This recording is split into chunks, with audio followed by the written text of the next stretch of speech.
years ago were exiled by the Protestants, and they called it making hijrah, and they were forced to live in swamplands, as I'm sure you know your history, and many of them died there. So because of their sacrifice today, may Allah Ta'ala bless them, that we have Islam in Uganda today.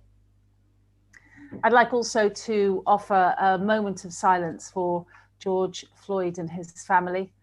A reflection really of the Pan-African experience since slavery, and the recognition that pain and injustice began of this kind with slavery, but it has not ended with abolition. So I'm just going to, I think we should all just take a moment to remember the people who continue to pass through pain and are passing through pain because of that. Bismillah. So I'm going today to talk through a bit of my experience, firstly as a white person. Already I'm uncomfortable using that term, and we should go into why that's uncomfortable.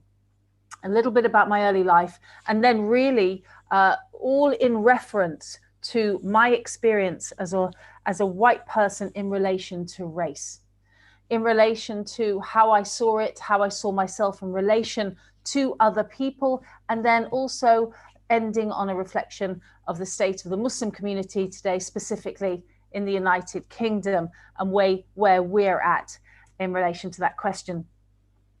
So when I was a child, I grew up in Hampstead. Many of you in the UK now will know Hampstead. It's a very nice suburb. And my father was a very well-known actor in the 1970s. His name was Anthony Booth. So we were broke at the time. My dad always said we weren't poor, we were broke. And I remember one day challenging him about that. I was 11 years old. And I looked in our cracked bathroom mirror, and at the you know, this not squalor, but it wasn't a great situation. And being a bit of a drama queen, I made myself cry, and I went and I reproached him. I said, "Dad, I'm tired of being poor." And I made my voice waver, and I made myself cry. And he, being an actor who much better than I was, just kind of looked at me, and he tilted his head and he said, "What makes you think we're poor?" And he broke down the reasons why we were broke and we weren't really living in poverty. And then he said something that stayed with me to this day. He said, "Listen, kid, you are not bad looking. You're quite clever. You're white. You live in Britain. You've already won the lottery of life. Don't you ever complain about where you started off, because you have every chance to make something of yourself." Subhanallah.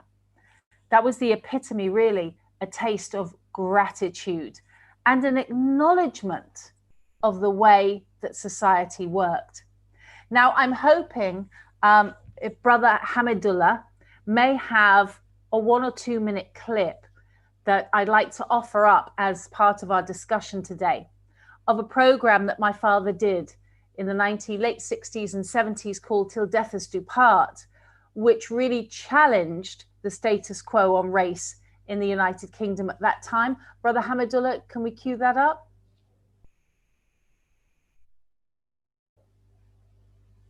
Can I get a response, anyone? Yeah, I think Brother, Hamid is going to do that for us. Okay, great. Abu Jamal, can you do that for us, please? Or sister, you can share the screen and do it yourself if you want to. No, I haven't arranged to do that. Sorry, I should have thought of doing that. But if it's too difficult, we don't have to share it.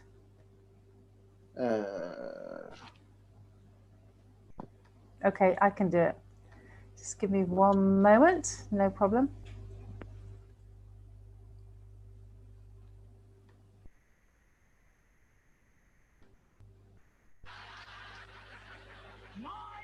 Okay.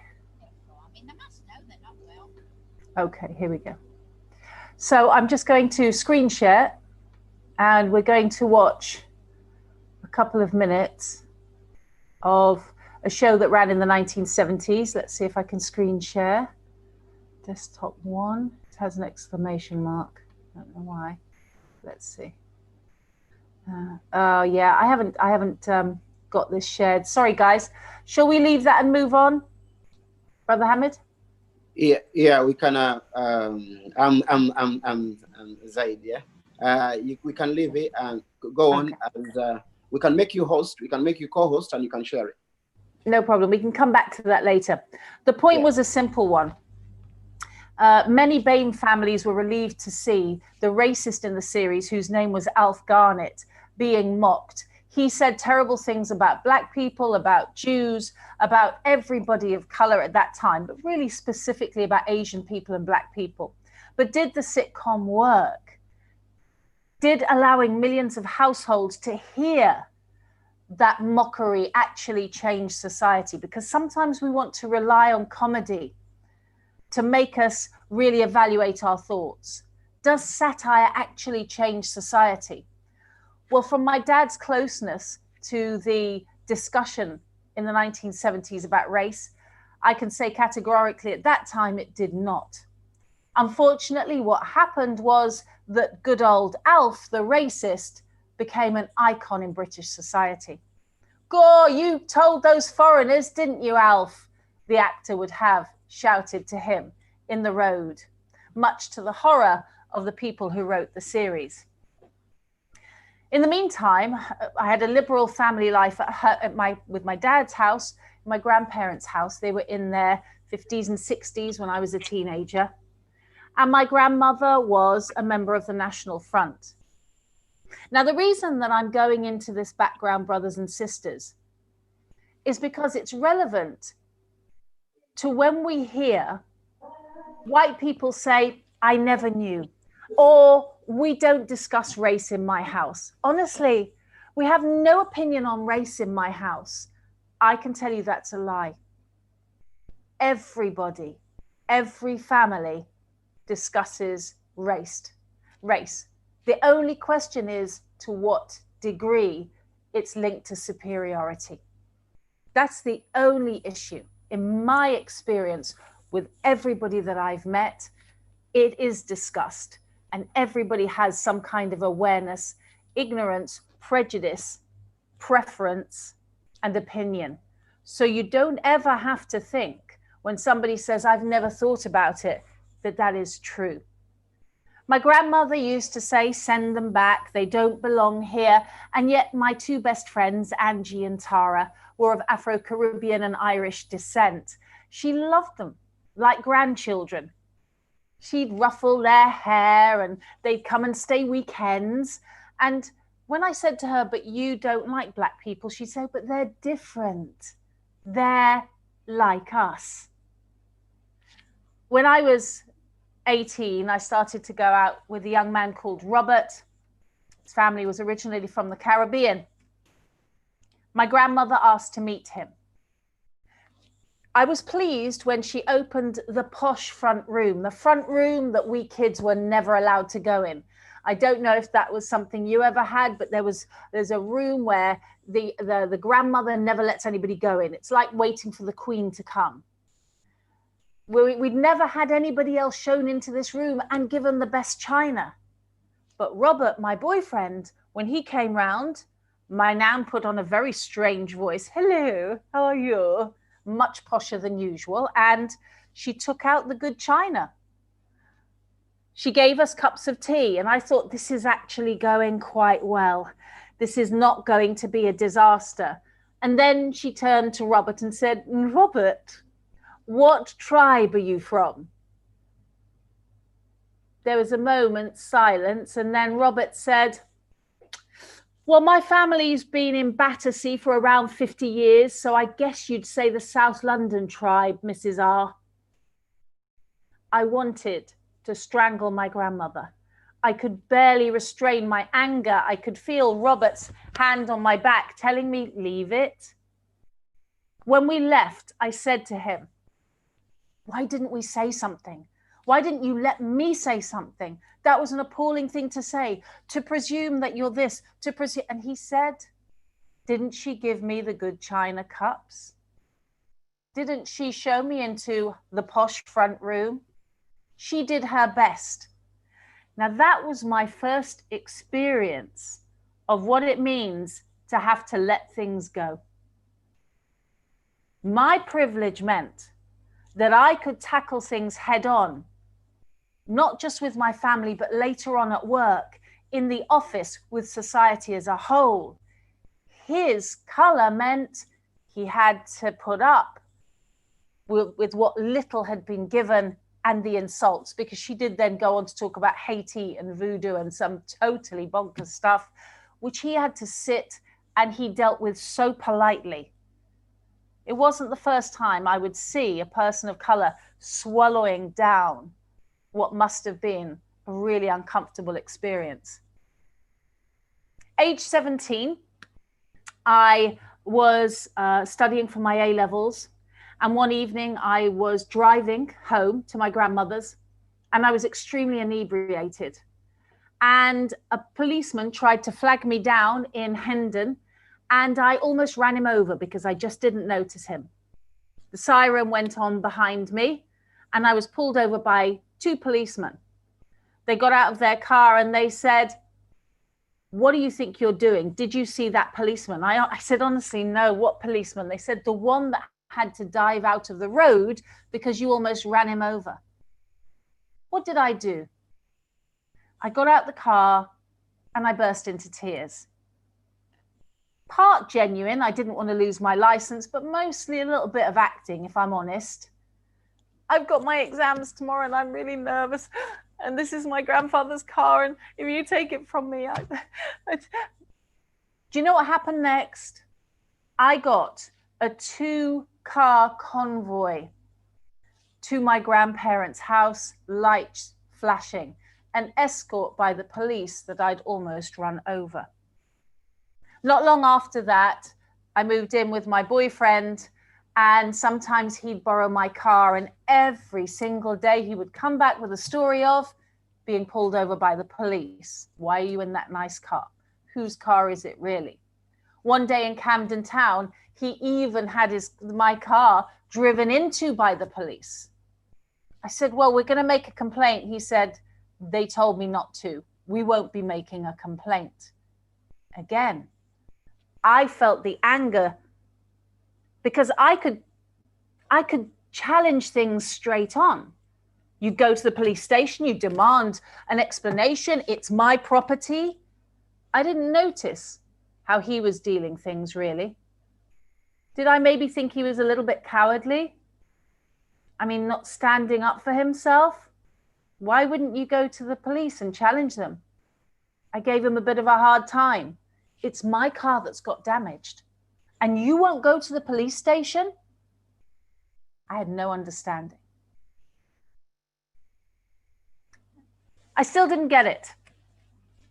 The fury of prejudice that I saw around me in North London, it made me cry in frustration and disgust.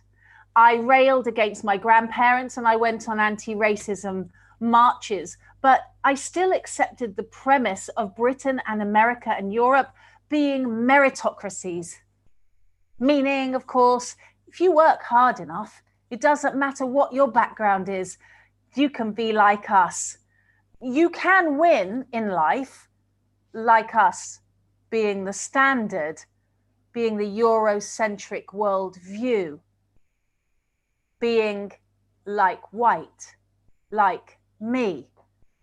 But I wouldn't have seen it like that, because at the end of the day, my whiteness has never existed until very recently. I would have said to anyone who said you're white, "How dare you? Excuse me, I'm not some generic color, you know. I'm British." Before Islam, this is. I would have said, "I'm British. I'm a Londoner. I'm a North Londoner." I'd have broke it down. But would I have said I'm white? Does anybody think of themselves like that?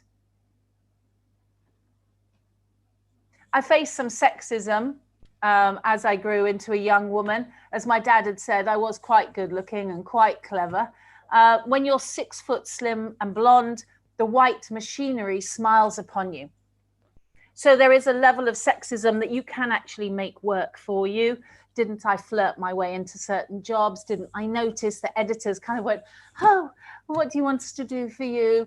That life was just that little bit easier, that I didn't like to queue jump, but wouldn't gentlemen say, and take the place here. And when I started to travel, how easy it was with a British passport, until it wasn't. How easy it was to, I've just realized something, and I'm going to share it because it's really pivotal. There is a thing going through customs, not to get in a line with too many dark-skinned people. If you're a white person, I would have said it to myself, but most people, some people even, I've heard it, oh God, look how many black people in this row, it's going to take ages, because your experience of travel will not have been my experience of travel. But I never saw this as privilege. I knew that doors opened for me, and that was the universal way things worked. I knew seats were offered on trains. I knew that queues mysteriously shortened. And above all, as I began to travel, I found things very easily. In 2003, I moved to the south of France with my 2 children and husband. We wanted to make a new life for ourselves, and we quickly fell in with a group of expats. Heavy drinking, rugby playing, British expats, not really there to learn French or the French culture, because French are weird, right? But the expats of the kind who want to export their Englishness. Again, that superiority level, you know, the peak of human achievement is a whiteness, and then probably English whiteness, just a little bit up there, you know, just a little bit at the top. We sat down on one of the first nights, and I still remember this, in a taverna with our neighbors, trying to impress them. You know, you try and get in with your local friendship group.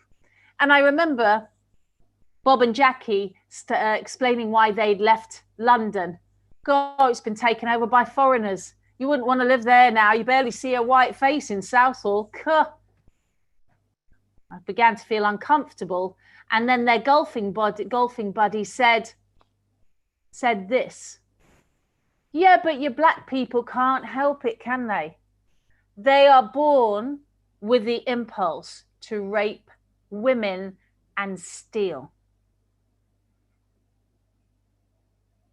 I stood up, I looked at my husband, and I said, I'm not going to sit here with that kind of discussion. I'm disgusted. And I looked at my husband and expected him to stand up as well. Come on, that's an awful thing. You can't sit. He shook his head. Don't make a fuss. I went to the bar area on my own. This is what's called white solidarity. And when we're talking about race and values and changing society, we have to understand that what we are asking of white people is to break with solidarity. It's not an easy ask. Tears are not going to be enough this time. Marching and holding placards, we're your friends, we're with you, it's not going to be enough. It never was enough. But we're being asked to break with white solidarity. Later, my husband told me off for making a scene.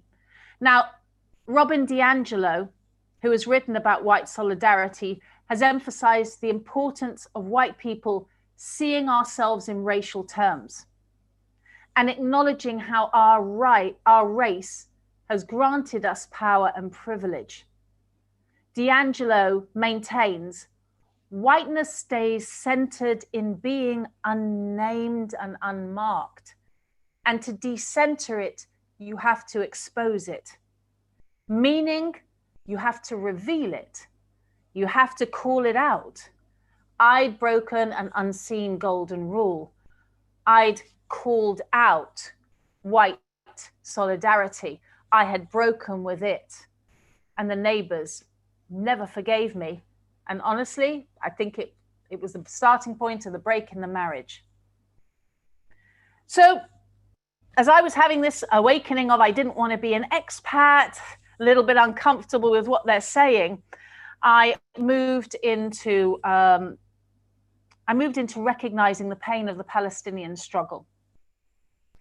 And I joined an organization called the Free Gaza Movement in 2008. Again, this was before I was Muslim. I'd seen and read enough about Gaza to know that there was a great injustice being done. And I offered myself to a movement sending 2 ships from Cyprus in Europe to Gaza to highlight the siege that goes on to this day. I offered myself as a human shield. How was I going to be a human shield? Well, Tony Blair, as my brother-in-law at that time, was the envoy to the quartet in the Middle East. It would be very embarrassing. Again, talk about white solidarity. A little bit embarrassing to sink his sister-in-law in the Mediterranean. In fact, that whole movement was deliberately white so that the Israelis wouldn't blow us up. There was only one Palestinian on board. Everybody else was Australian white, British white, American white, and we were using our whiteness against white supremacy. If that's the game, if that's what it takes, let's do it. On a side note, there's something we need to be talking about.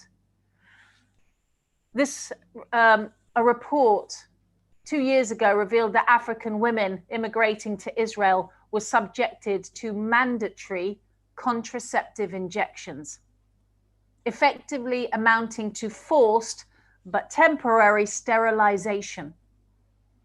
There are some 130,000 Ethiopians, most of them Jewish, who live in Israel.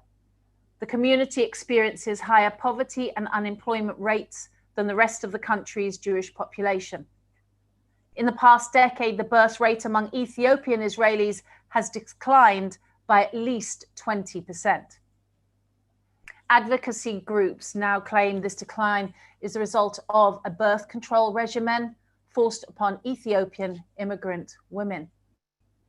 According to an article in Haaretz, an Israeli news source, one Ethiopian immigrant said that the doctors who injected her claimed people who frequently give birth suffer.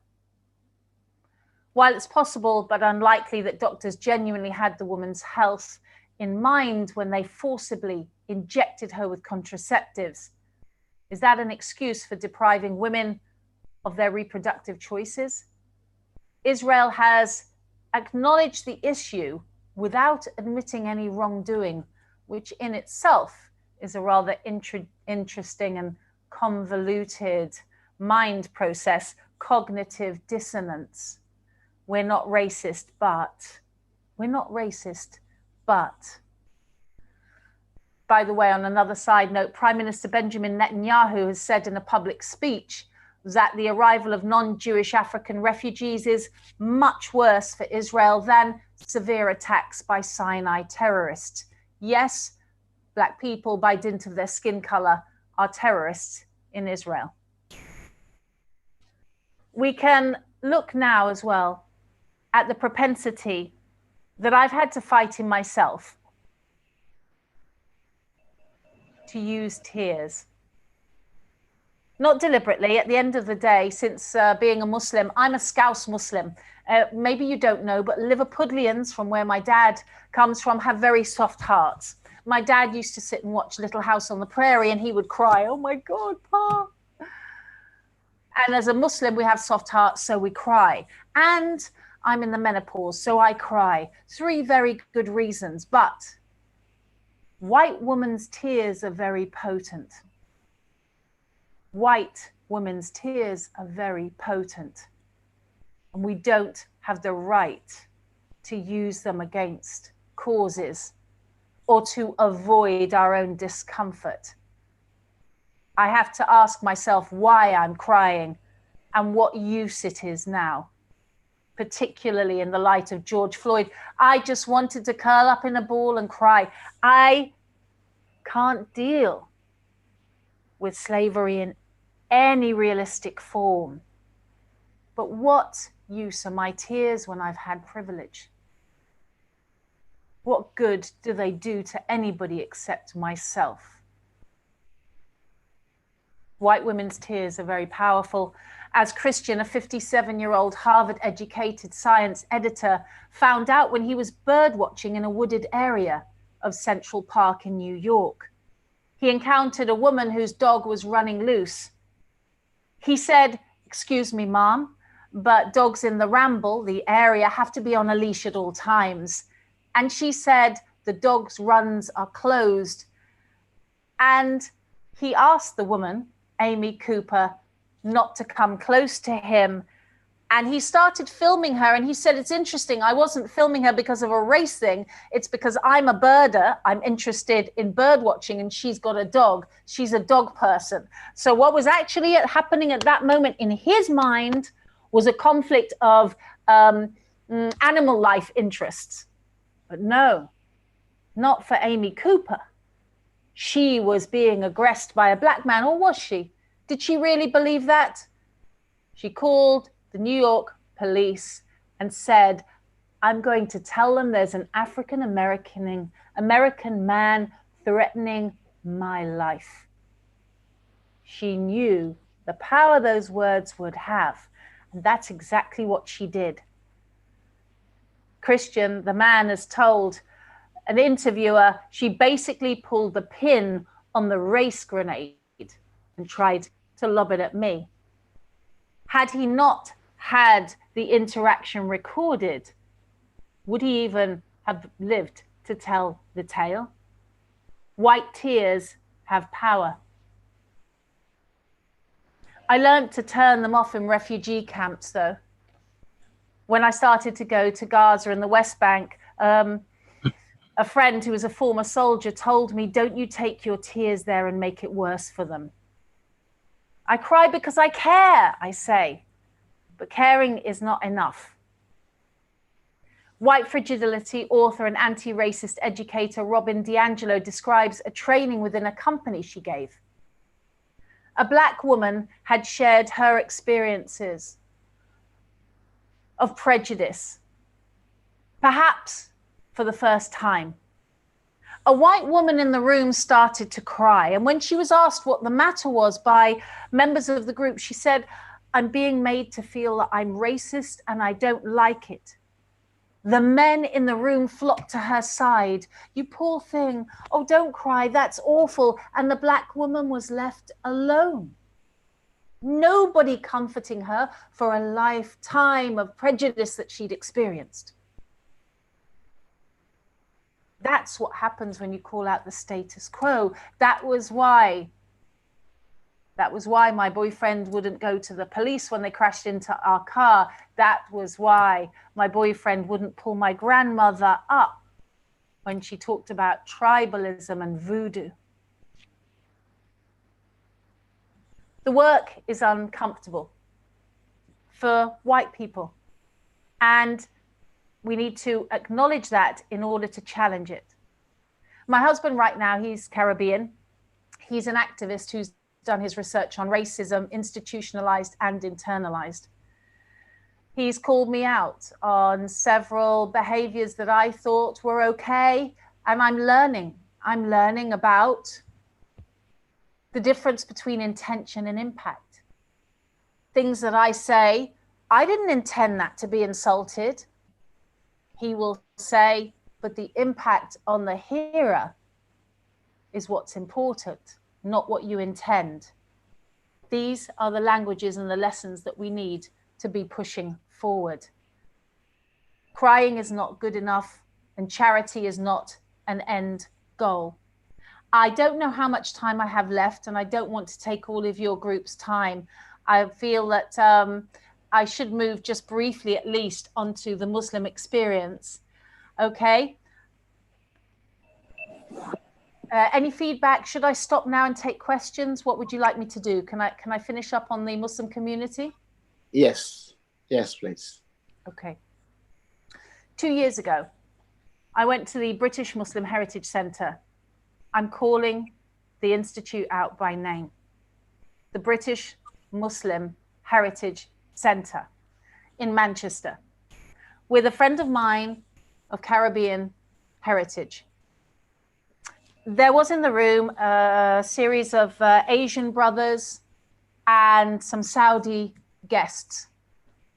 The Saudi guest began saying, Miss Booth, do you know anybody, any revert who might be interested in an exciting 2-year program to come and live in Saudi Arabia, learn the deen, we'll pay for everything, housing, car, food, family, flights, everything. We've got loads of budget. I looked at my friend and I knew that at that time she was struggling and that she knew many, many other sisters of Caribbean heritage who are converts, who are struggling. And my eyes lit up. Brilliant. Here we go. Yes, I do know some people. My friend, for example, her and her family might be interested. There was an embarrassed silence as the Egyptian heritage, Asian heritage, and Saudi heritage men looked confused. Which friend? My friend sitting here. She's a convert and maybe she could come on your program. He said, no. We mean British converts. She's British. Yes, my dear, but where is your mother from? She said she's British. Did your grandfather have a British passport? Yes. What about your great grandfather? And only then did it dawn on me. He meant white converts. There was nothing for British women or brothers of another descent. It was for white people. It was white Arab privilege meeting white British privilege and pretending it was Islam. And this does make me angry.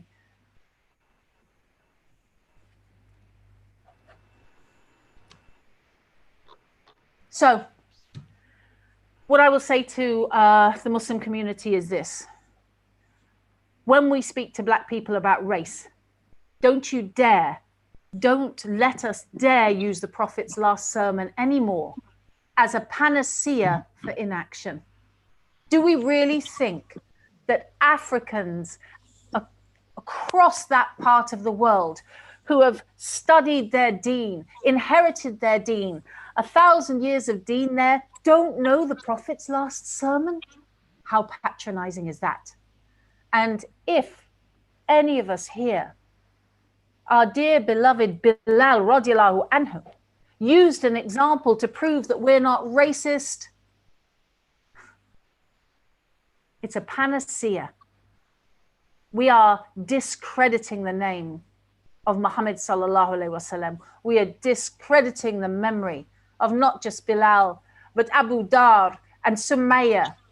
How dare we use their names to force inaction? Because anti-tribalism in Islam is over. That's what it says. It was a historic thing. Wasn't it great at the time? But can we have somebody Black on our board now? No, don't be weird. Don't be weird. I'm going to conclude now. This is a moment of embarrassment. Racism isn't easy to brush aside right now. This is a moment. Is it the moment? I don't know, but it's a moment. And I've got some evidence of that. This week, my husband and I challenged 2 historic cases of prejudicial behavior from people within the Muslim community. I called out a comedian, an Asian comedian. He had done an appalling impersonation, a mockery of a Jamaican man on a stage 2 years ago. And I'd left with my daughter at the time and considered calling the police. So appalling was the behavior. And the all Asian audience, it was a British Asian comedy night, clapped and laughed when he said, my mum used to warn me that if I wasn't good, the blackface man would come and get me. Having lived in London, I now know what she meant. How they applauded and laughed. I went to the organizer and I demanded action. I promise you we'll do something. Shh, don't make a fuss, Lauren. I said, you promise, no, I'm not leaving here. Well, I returned. I never heard from the organizer or the comedian again, despite writing an article and contacting them. And the comedian has apologized. He's going to do work with a friend of his on race. He's going to speak about it in public. Alhamdulillah. And my husband had an article he wrote about 2 black figures in the Muslim world, and it was taken down off a major Muslim news website because it was seen as, what was the word? Divisive. Because it was challenging. That's now being reversed, and that article is out right now. So people are in a dilemma. I hope things won't be swept under the carpet. Is there actual hope? It really depends on a host of factors. But now there are white people and Muslim Pakistanis, inshallah, willing to be allies. But together we need to hold everybody, myself included, figures and organizations, to the promise that we have made. Thank you. May Allah forgive us and guide us. Ameen. Thank you, Sister Lorraine. That was a fantastic speech you've given us. A question from me before anyone asks. I think our viewers, the audience, would like to know what prompted you, what made you become a Muslim? What made me become a Muslim? It was interaction with the Muslim community in Palestine, and the ideals of fairness and goodness that I saw, and of course a belief in one God rather than the Trinity. Alhamdulillah. Alhamdulillah. Alhamdulillah. We've got hands. Let's take the first hand. Brother Abu Jamal, you have the mic, please. You can ask your question.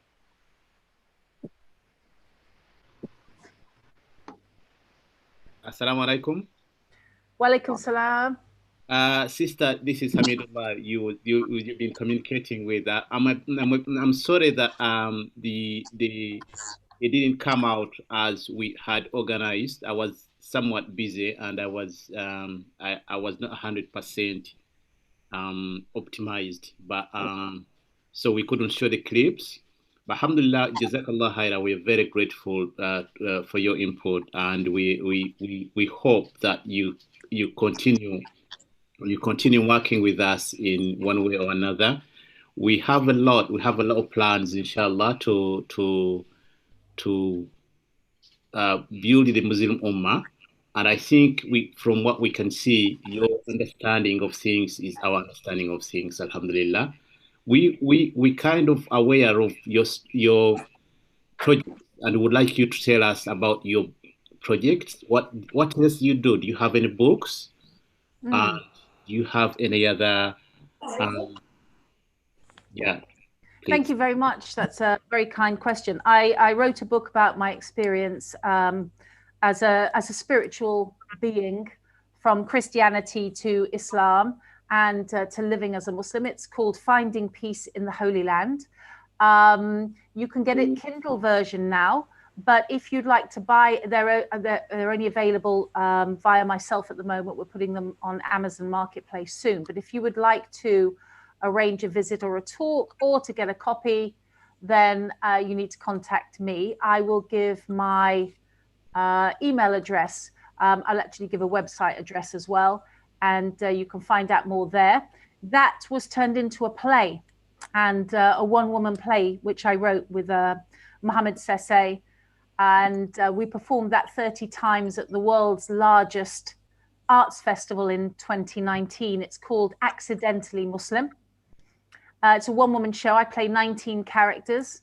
It's an hour long, and it's full of pivotal moments and realizations for people of faith and no faith, inshallah. And that's available for tour, inshallah, if things can be done with social distancing, of course.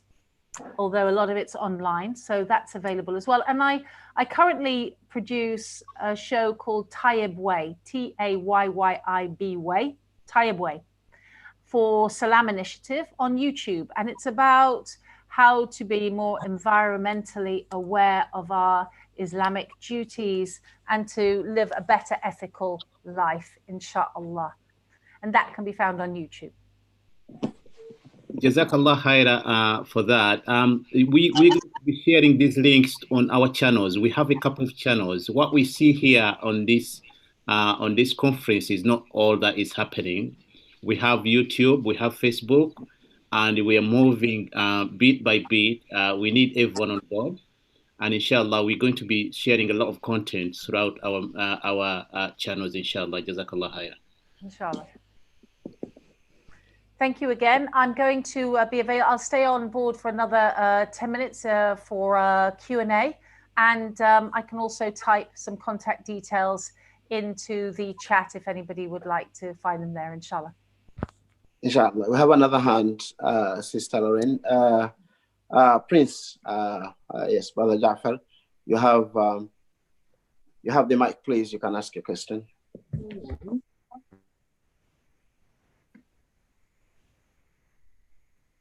Brother Jafar, unmute yourself, please.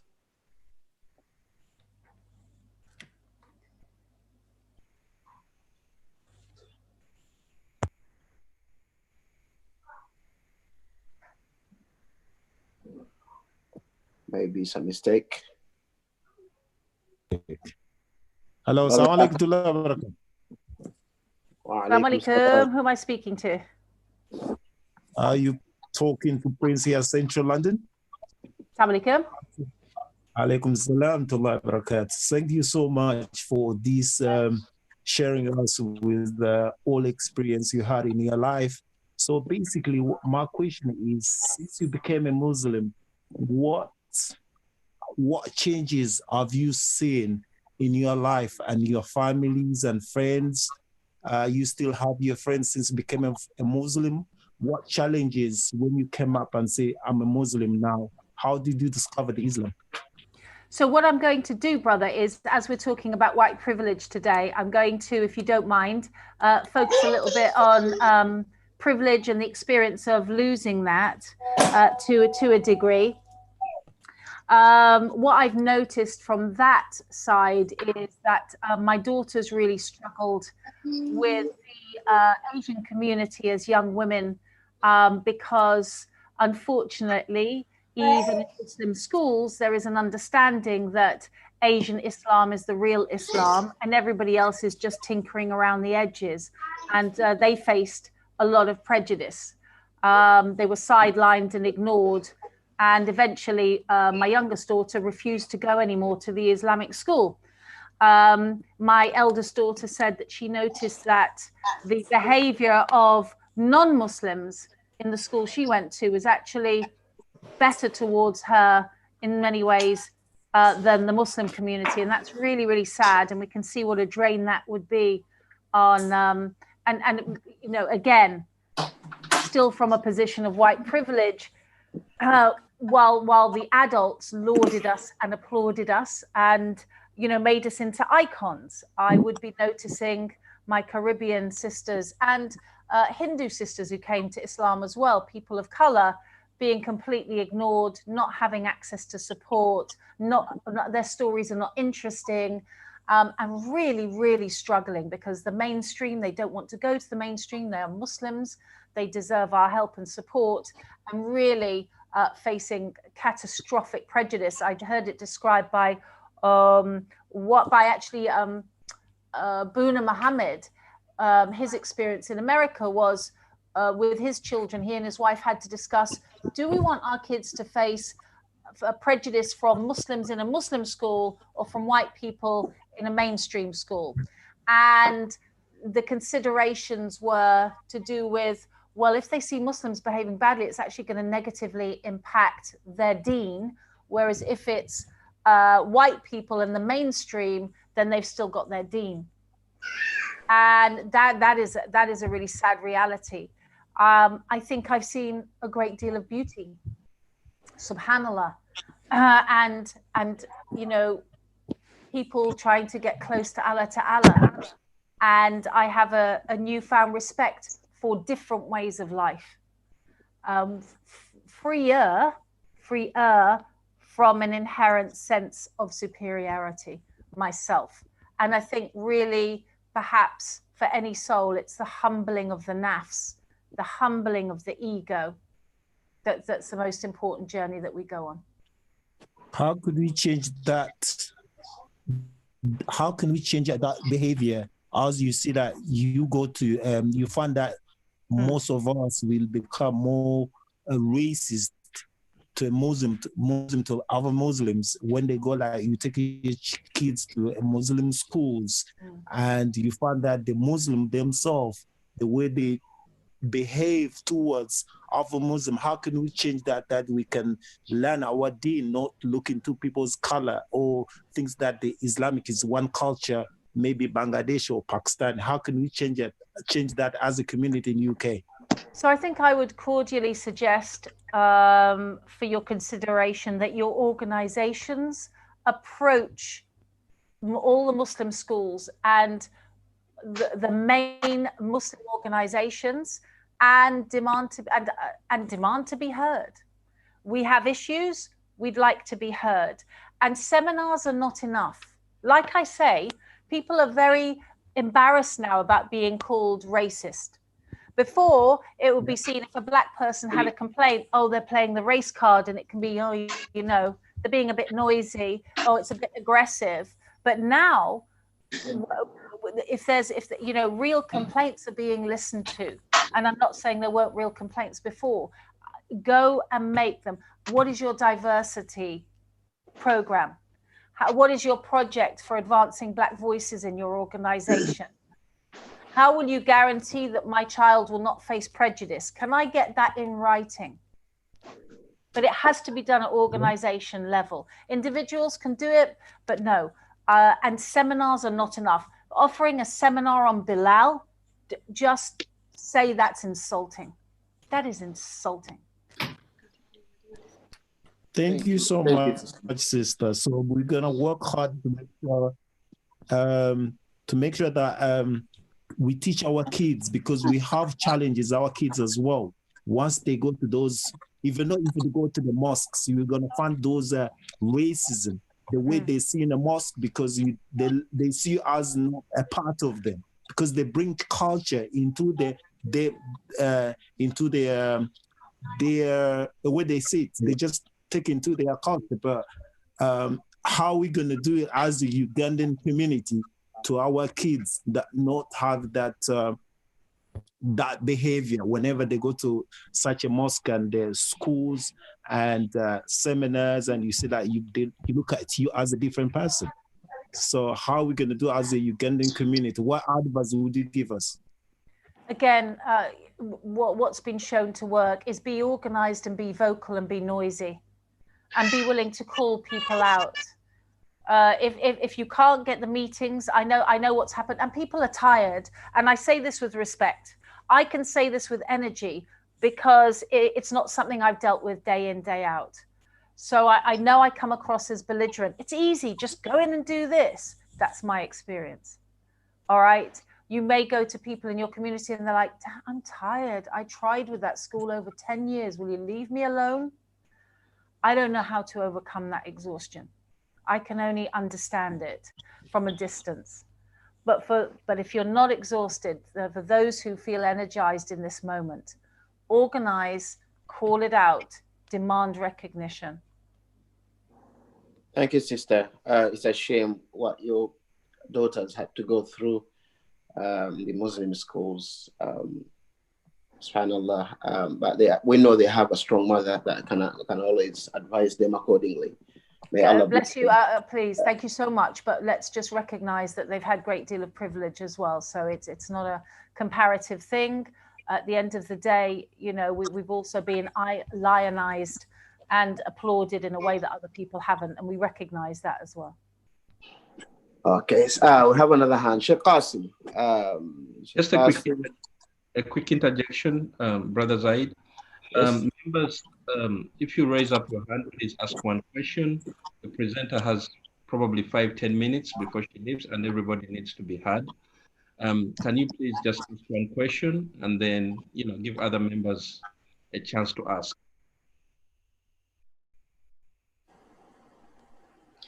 Naam, Assalamu alaikum wa rahmatullahi wa barakatuhu. My name is Qasim Jumba from Boston, Massachusetts, United States of America.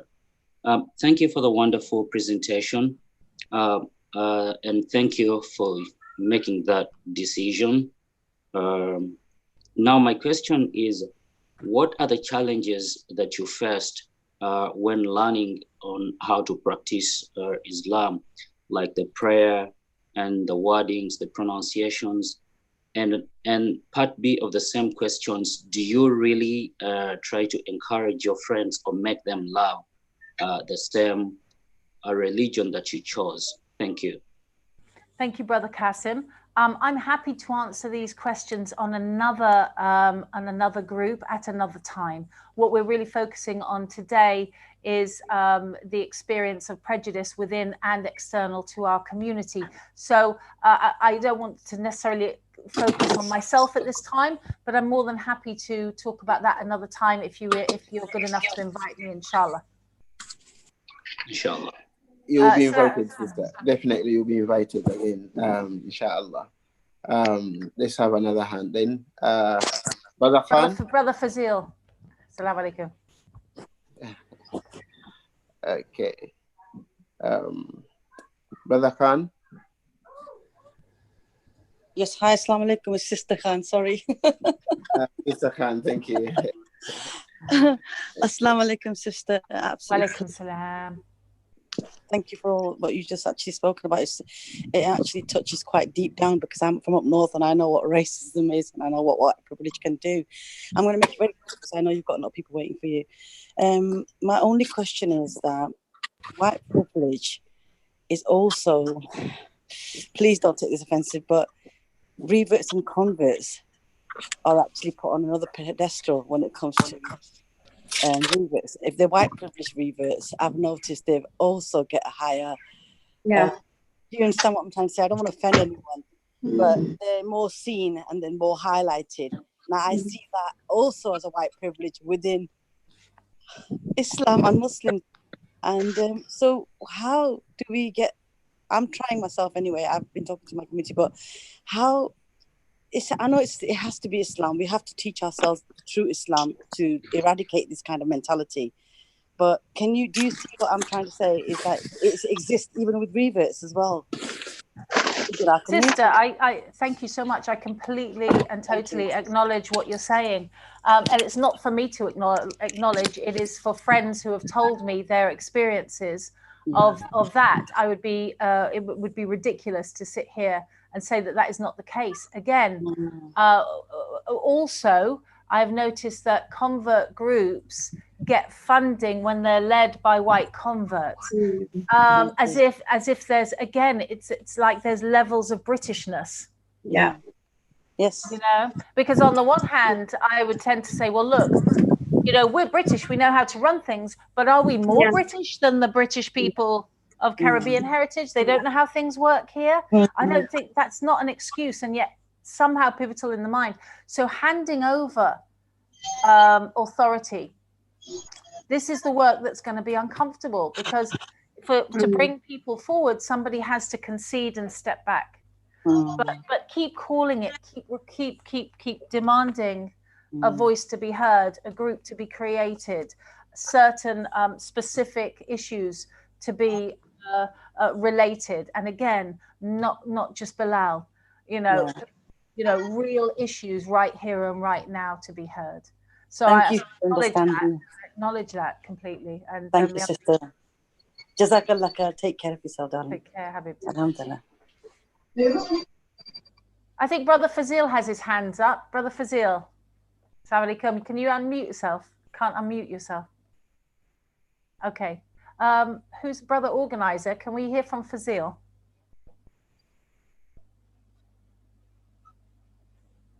Assalamu alaikum. Fazil needs to unmute himself now.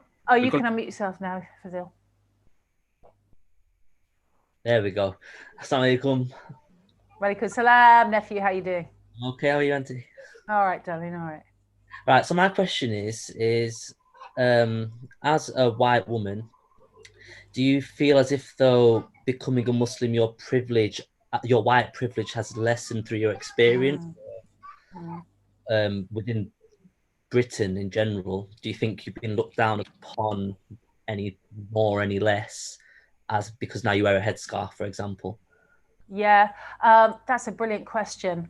I've you know, I was speaking earlier about going to at airports that you just go, I've got a British passport, the Queen signed my passport, and you just breeze through. Well, you know, since 9/11, I've been, and since 2010, when I came to Islam, believe me, having a hijab has been really difficult, you know, as it is for all sisters. I remember in New York one time, there was a member of Homeland Security who took me out of the queue, and my daughters used to get upset. They were like 8 and 10 years old. Oh, Mummy, why? I said, don't worry. It's just, you know, when I used to get frisked by women, I'd say it's a free massage they give me every time I come through. It's amazing. Again, you know, the coping strategies. Do you make a joke of it? Do you laugh about it? But this particular time I was annoyed, and I said to the gentleman at Homeland Security, I said, you're taking every woman in a headscarf out of the queue. You know that. You know that's racist, right?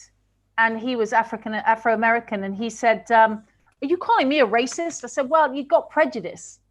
He said, explain yourself. I said, if I said to you, every black man in that queue has a knife, would that be prejudice? He said, hell yeah. I said, you're treating every woman in hijab like she has a bomb. What's the difference? And he said, the difference is you're not getting on that plane. And I had to fight to get on the plane that day. It was only Allah Ta'ala brought somebody along and went, oh, you're on TV. Yeah, let her through. Otherwise, I was not getting the plane that day for raising discrimination. And you know, but again, these are small things that I'm only saying I put into context. This praising Allah, believing in the oneness of Allah, has downgraded my white privilege. And my daughters and I do joke about this. You know, if only we'd known how to use it properly. You know, you don't, you know, as Joni Mitchell said, you don't know what you have till it's gone. Yeah. We kind of joke about white privilege in that way, but it's not gone because we've taken it with us. Thank you. Thanks, Faz. Sister Mindy from Morocco. Hi, assalamu alaikum. I joined your live stream slightly half an hour late, but I joined you at the point when you were talking about your Caribbean, was it Jamaican Caribbean friend? And not Jamaican, but from one of the others. Yeah. So actually, it's more of like a comment on my thoughts on what I've heard everyone saying, and I just like to hear more of your thoughts because I missed the first half of your talk. I'm a British revert Muslim of Asian origin, and I actually live in Morocco now. And my experience as a British Muslim, having grown up, being raised, educated, worked basically my whole life there, once I started wearing the hijab, I mean, I've lived in France as well, so it was the racism was very stark, very obvious when I was in France. But when I moved back to the UK, it was very subtle. But I noticed it a lot more once I was wearing the hijab, because I'm actually, although I'm Asian, I'm actually quite fair-skinned. So as an Asian, no one can really tell. Am I Indian, Asian, whatever? So they get confused. And I found there was this kind of, I felt like I didn't belong anywhere. You know, in a masjid, I didn't feel like I fitted in with a group at the masjid because they were all kind of like Pakistani, Bangladeshi. And then feeling the racism from the white community as well.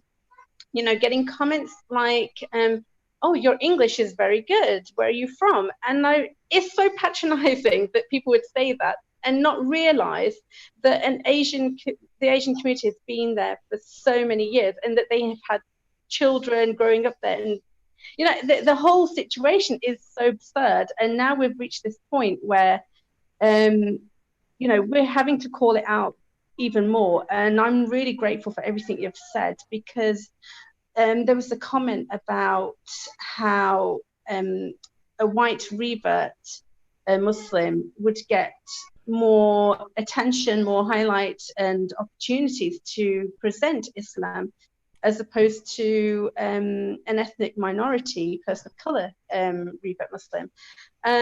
So I would just like to hear more of your thoughts around that, again, because I missed the first half of your talk. And Jazakallah khairan. I mean, I live in Morocco now, and I feel more at home here in Morocco than I do in the UK, because everything that, you know, we've experienced. My husband's Moroccan, and my children are mixed race, Muslim, and I fear for them. You know, just traveling, I fear traveling now, going to the UK. Oh, how am I going to be treated at the airport?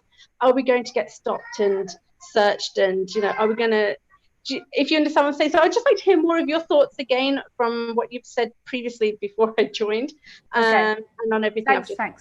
Thanks, Mindy. It's lovely to hear from you. May Allah Ta'ala bless you. And yeah, the difficulties of being a minority within a minority within a minority should be, you know, people should be made aware of it. But I'd actually like to put a spotlight on the fact that because we're talking about white privilege today, and we're talking specifically because of what's happened recently about the experience of the Black community, and I'd like us to stay focused on that, if that's okay.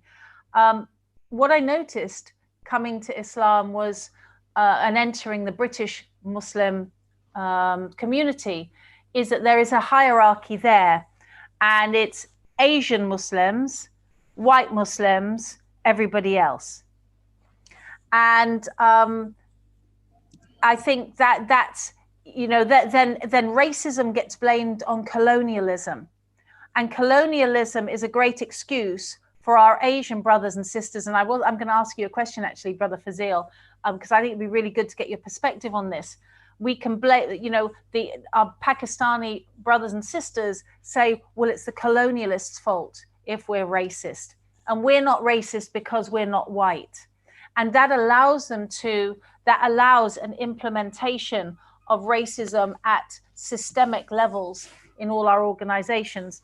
Fazil, I wonder about conversations that you've heard. Honestly, could share with us now. Yeah. Attitudes to Black people that you've heard expressed in your community. So I actually had this conversation with my uncle the other day.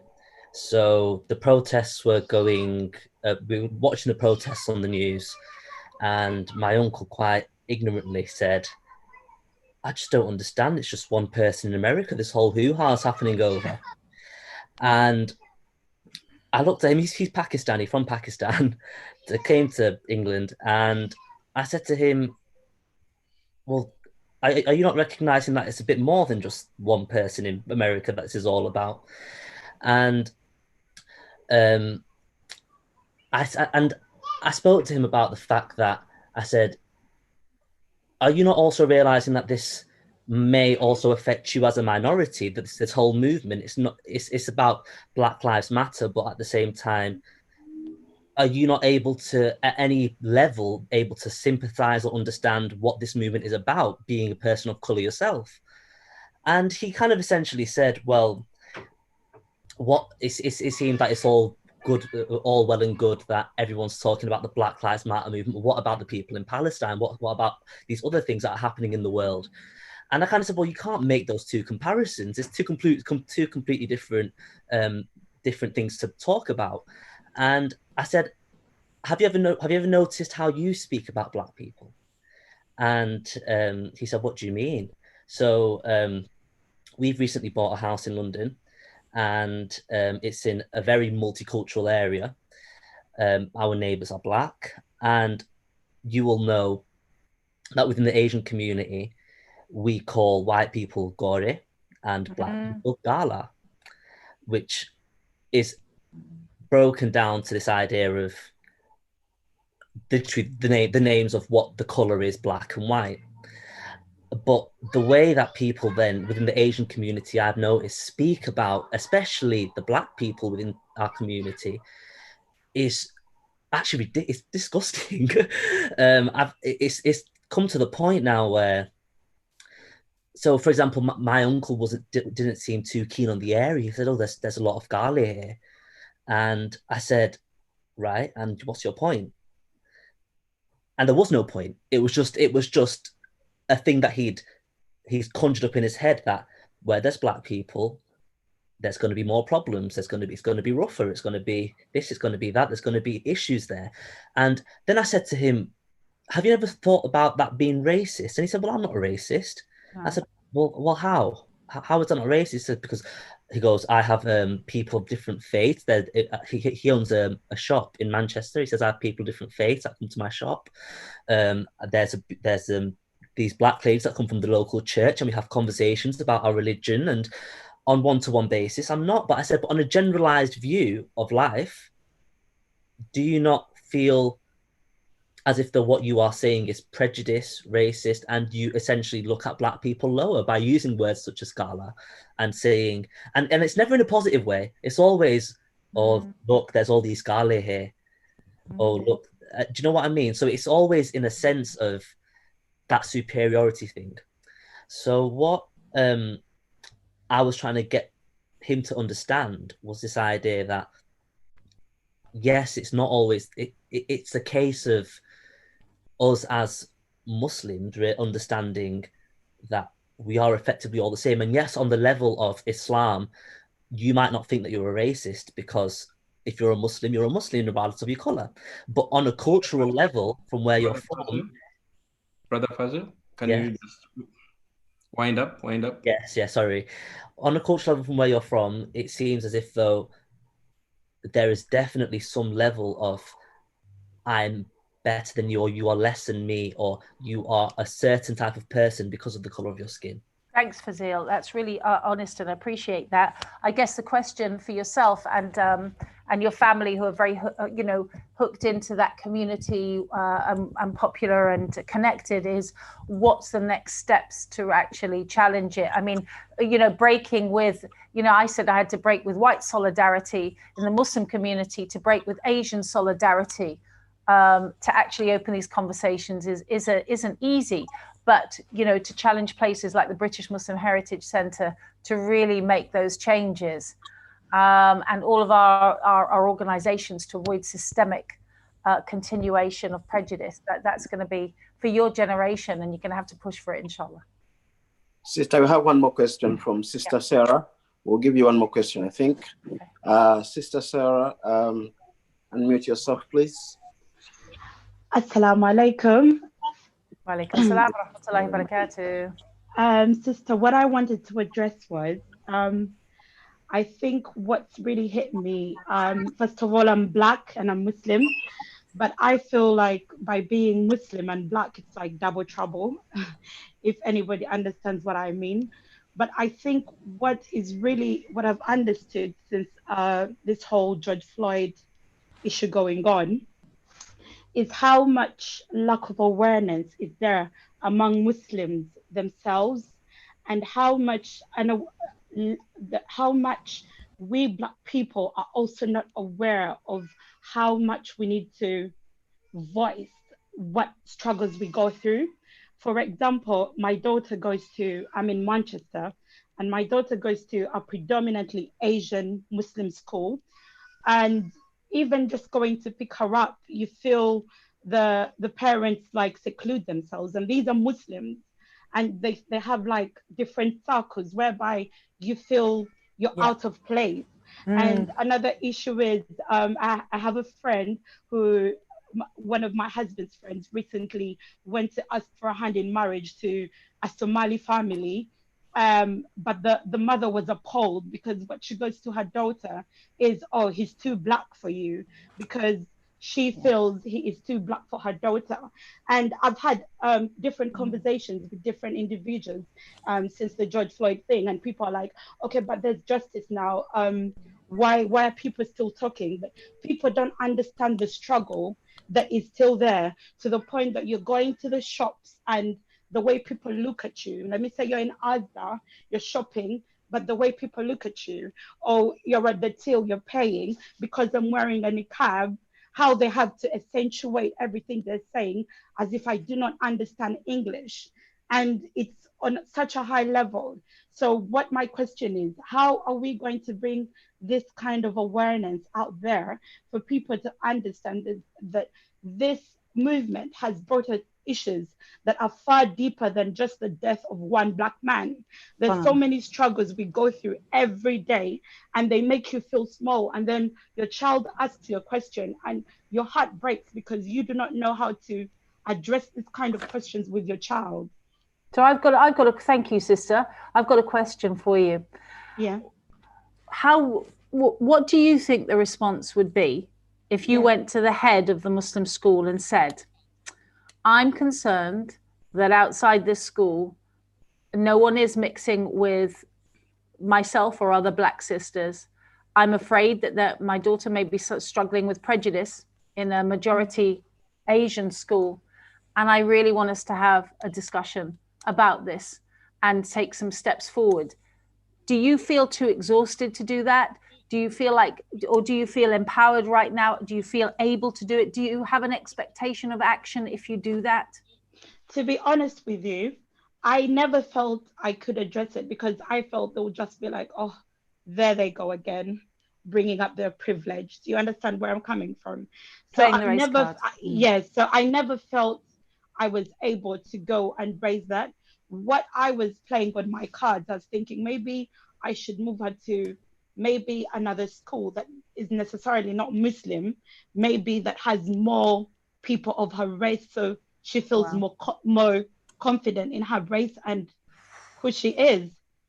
So these issues are there, but I think what actually breaks my heart is how little we recognize, we as Muslims and we as people of different color recognize that there's actually such a big problem, to the level that people are thinking, oh, why is there so much noise about the movement now? But people don't understand it's the pain, it's years of going through, and what breaks my heart is people don't even the people who are being abused themselves racially, they do not recognize that it's abuse no more. It's become a known. So do you see this as potentially a moment for you personally? I mean, this, I think from the outside, the exhaustion comes from trying to deal with everything.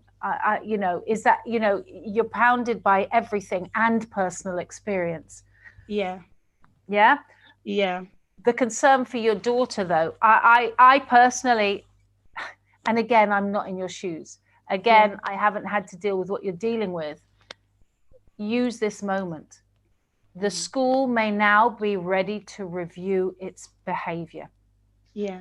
Right. One of my daughters went to a mainstream school, and she experienced a moment when a girl tried to kiss her in a play, and she said, I'm not going to do that. It's not necessary. She said, is it your stupid face that's making you do that? She came home to tell me, right, this is a white school.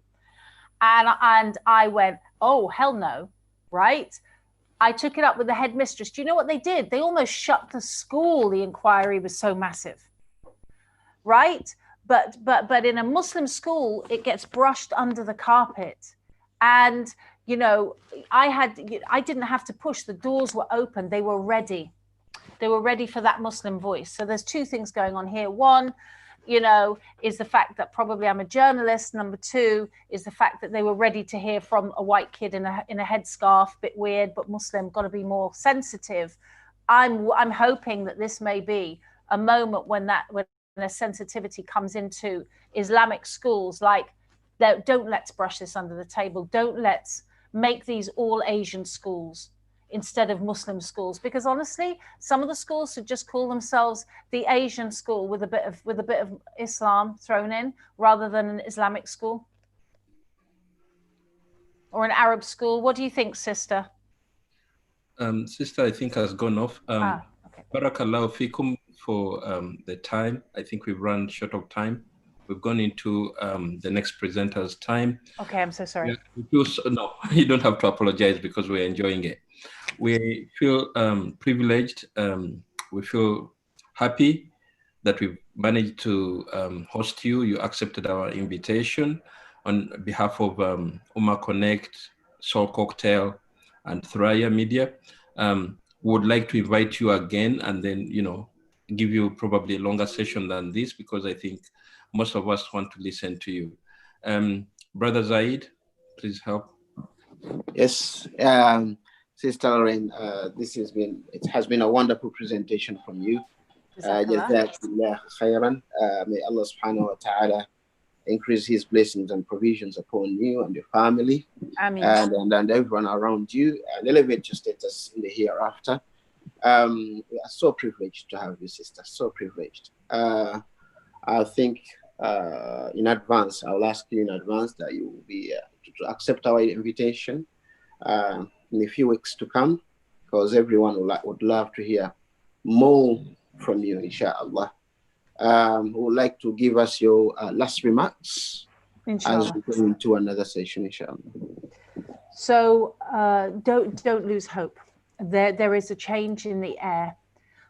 Gather together, gather your strength. Whatever energy you have left, the fight is real and it's ongoing. You don't have to accept bad treatment anymore. People are feeling ashamed. And that shame should be turned into positive behaviors and instead of fear. And please do take up your matters with all the Muslim organizations in the United Kingdom and make sure your voice is heard. You can contact me at info@kcmedia.co.uk.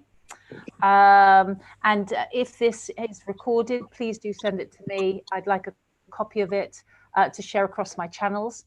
And anything that I can do, inshallah ta'ala, I'll be happy to be a part of your conversations in the future. Allah ta'ala bless you. Jazakumullah khair. And may Allah give us the best in this life and the next. Ameen. Assalamu alaikum wa rahmatullahi wa barakatuh.